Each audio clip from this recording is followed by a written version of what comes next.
Now, Rishi Sunak is, of course, across all the front pages this morning as he starts his first full day as Prime Minister, promising to fix mistakes amid a profound economic crisis. We're joined this morning by ITV News UK editor Paul Brand and the Financial Times consumer editor Claer Barrett. Again, interesting times, Paul. Big speech yesterday. He admits some mistakes were made. He's not daunted by the challenges. What is happening today? The new cabinet announced yesterday. Where are we sitting this morning? Well, yeah, morning, Christine. It's been kind of described as the Back to the Future government, because it is a new government, but with a big blast from the past. So in terms of what's new, I think we heard from Rishi Sunak yesterday that he admits mistakes were made, as you say, quite brutal in some ways about Liz Truss, and also that he wants to bring integrity back to politics, which is a break from Boris Johnson. But then what's very familiar about this government is a lot of the faces around that cabinet table, so people like Jeremy Hunt and Michael Gove.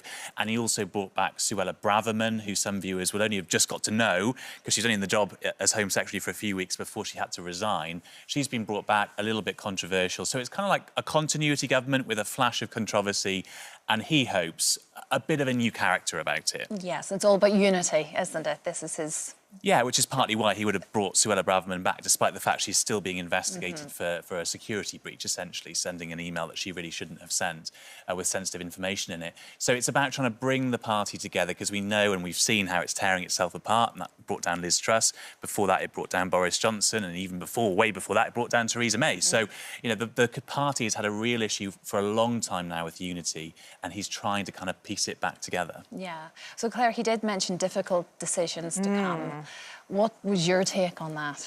Well, I think the biggest question is how are they going to fill this big fiscal hole that's been left in the budget plans? Now, we should find out a bit more detail next week, but tax cuts were the big problem last time. A tax rise is going to be the solution now. One of the things that viewers will probably be the most concerned about is what could happen to the pension triple lock. That's the promise that the state pension will rise in line with inflation. If they honour that promise, and certainly it's in the manifesto, and Rishi Sunak said that he would honour the manifesto. And this would be next year, wouldn't it? Yes, this will be next April. It would go up in line with inflation. If they're going to honour that for the state pension, are they going to honour an inflation-linked increase for working age benefits as well, like universal credit? Because if they help pensioners, but they don't help the poorest, what does that mean for all of the language about helping the most vulnerable? Yeah, and I think there was a hint in there yesterday from Rishi Sunak, because he talked about compassion and putting compassion at the heart of his government. That's not a word you hear many Prime Ministers use, actually. It's quite unusual.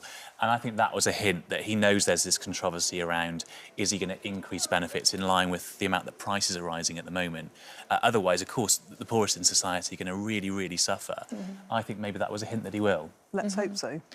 Well, of course, energy costs. How long have we been talking about this, Claire? And, of course, his promise when he was running for PM against Liz Truss was that he would scrap VAT on all domestic energy bills next year, and this energy price guarantee. We all are kind of...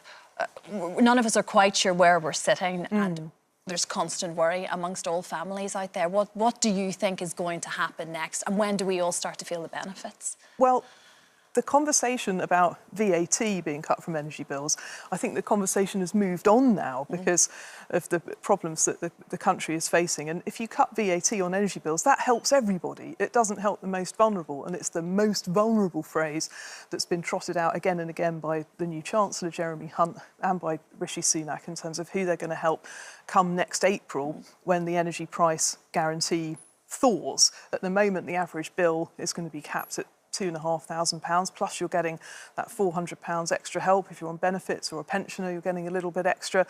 But from April, it's all a big unknown. They've promised to help the most vulnerable, but they haven't told us who the most vulnerable are. And at the moment, nearly 50% of people in a poll said that in September they were struggling to pay their energy bills. It hasn't got cold yet. If half of the nation are saying that they're technically vulnerable, then it's middle income people as well as lower income people who are really going to be hurting. And if you are a homeowner, where are we with mortgages and mortgage rates? OK, so the good news with mortgages is that the financial markets like this government, we had that big ramp up in government borrowing costs, which caused all kinds of unintended consequences for the public finances and pushed up mortgage rates. But now the new government is in place, people are calmer about the outlook. They don't think that interest rates on mortgages will rise as high as they were expected to last year, but nevertheless, they still are going up. I still expect that the Bank of England will raise interest rates next week, but hopefully it will happen at a more gradual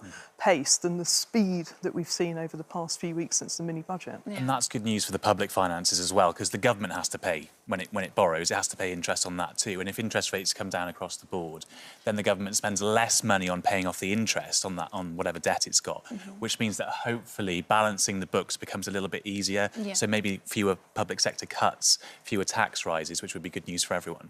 Wonder how he's feeling about his first Prime Minister's questions, eh?